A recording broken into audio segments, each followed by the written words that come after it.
I'm going to be frank with you, Celia. I think you're exaggerating this all out of proportion. I hope you're right. I really do. Yeah. Well, you know, Lee's services don't come cheap. I don't care. I don't care. Whatever it costs, we'll pay. Even if all this turns out to be a false alarm? Even then. Yes. Is Lee in? Edward Quartermain calling. Oh, I see. Any idea when he'll be back? Leave a message. Well, just tell him I called. He can reach me at home. Tell him it's urgent. It is very important. Thank you. Well, there you go. It's all done.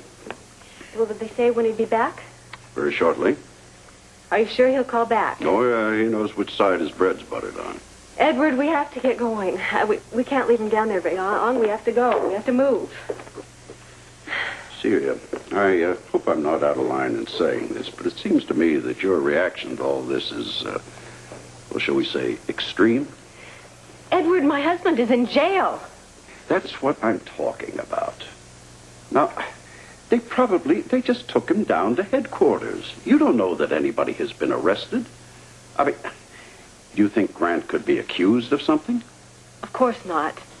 Does he know anything about Bunny's death? Edward, why would he? No, that's ridiculous. Now, why would you ask something like that? Well, you just seem to be so doggone upset. Well, I am just worried that Robert might not believe him. Why shouldn't he? I don't know. It's hard to explain. Well, take your time. We've got until Lee calls.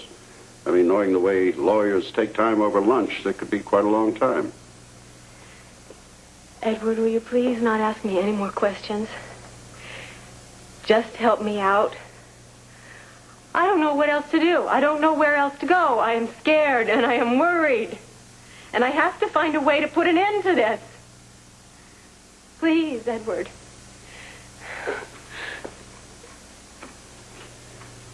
All right, Celia.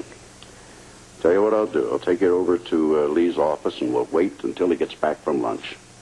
Then we'll take him directly over to the police station. Oh, thank you. This is only because you're so concerned.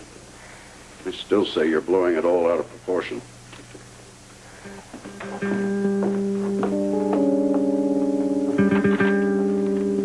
Oh, I'm sorry, Grant.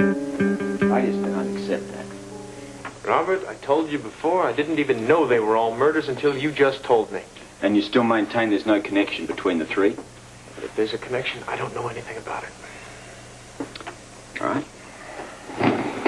Why don't we, talk about Gerald?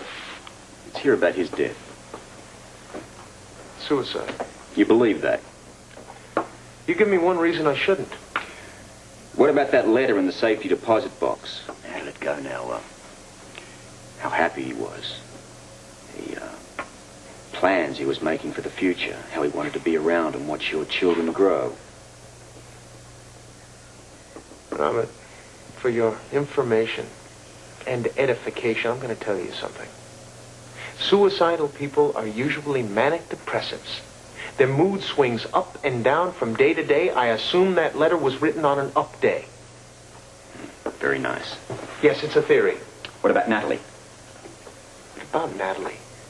I was with your wife, Holly, and Celia at the Quartermains when she was killed. I was nowhere near the hospital.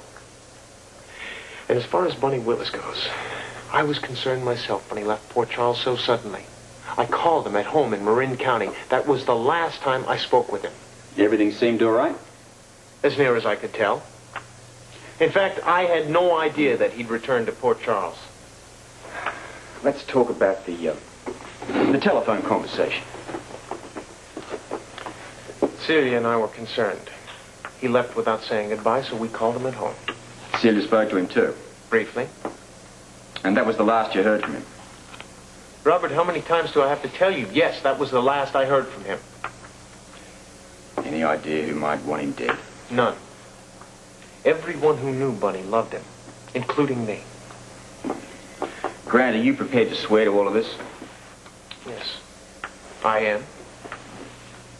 Will you take a lie detector test? He's hesitating. If he refuses, where do we stand?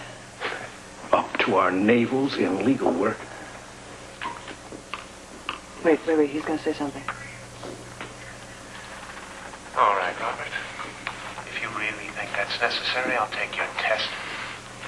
You don't have to, you know. Oh, don't talk him out of it. I have nothing to hide. Good. I have some papers for you to sign.